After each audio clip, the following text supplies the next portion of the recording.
இல்லையா?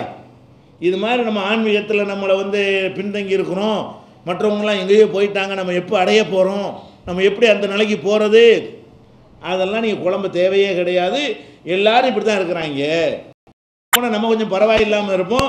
யார் நாங்கள் மேலே இருக்கிறோன்னு சொல்கிறானோ அவன் கீழே இருப்பான். ஏன் அவ்வளோ பொய். நம்மளாவது உண்மையில் அப்படி இருக்கிற சொல்லிக்கொள்கிறோம். அவன் உங்களையெல்லாம் பக்குவப்படுத்த போகிறேன் நான் வேறேன்னு சொன்னான்னா அவன் தான் கீழ்மகனாக இருப்பானே தவிர நம்ம கீழ்மகன் கிடையாது. ஏன்னா நம்ம உள்ளது உள்ளபடி எங்களுக்கு ஏழலை முடியலை, இப்படி முழுசாக ஒன்ற முடியலைன்றதை ஒத்துக்கொள்கிறோம்.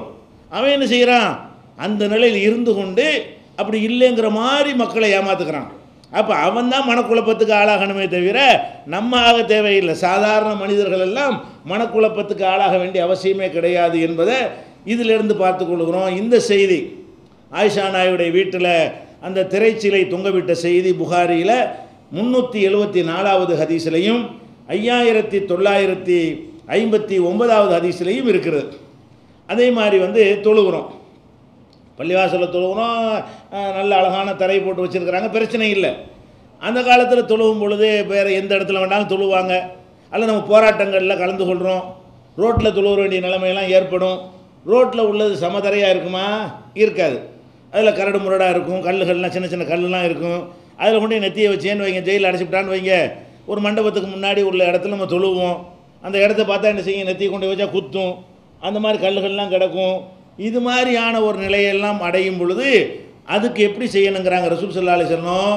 அவங்க சொல்கிறாங்க, ஒரு மனிதர் தொழுகையில் என்ன செய்ய, தொழுதுகிட்டு இருக்கும்போதே சைதாக்கு போகிறார்ல, இப்படி இப்படி தரையை சரியாக்கிட்டு போகிறார். சைதாக்கு போய்கிட்டு இருக்கும்போது சும்மா போயிட வேண்டியதானே.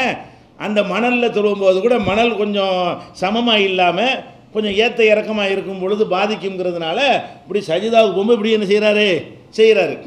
அதை பார்த்து ரசூல் ஸல்லல்லாஹு அலைஹி வஸல்லம் செய்கிறாங்க, இப்படி ரொம்ப செய்யாதப்பா, இன்குந்த ஃபாயிலன் ஃபாஹிதத்தன், இப்படி செய்யணுட ஒரு தடவை செய்வேன், இப்படி விசாரிச்சுட்டு இருக்கிற, அது எதை கண்டிக்கலை, தேய்ச்சதை கண்டிக்கலை.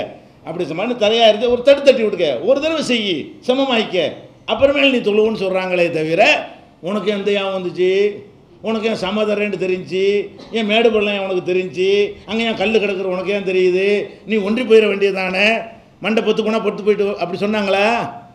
இல்லை, முடியாது. ஏன் முடிகிறது தான் சொல்ல வந்தாங்களே தவிர முடியாத ஒன்றை நம்ம மேலே திணிக்கிறதுக்கு ரசூல் ஸல்லல்லாஹு அலைஹி வஸல்லம் வரல. அப்படி அழகாக சொல்கிறாங்க, இன்குந்த ஃபாயிலன் ஃபாஹிதத்தன், அப்படி செய்கிறதா இருந்தால் ஒரு தடவை செஞ்சுக்க, ரொம்ப போட்டுக்கிட்டு என்ன செய்யக்கூடாது, அழுத்தி கொள்ளக்கூடாது என்று சொன்னதை புகாரியில் 1207வது ஹதீஸில் நம்ம பார்க்குறோம்.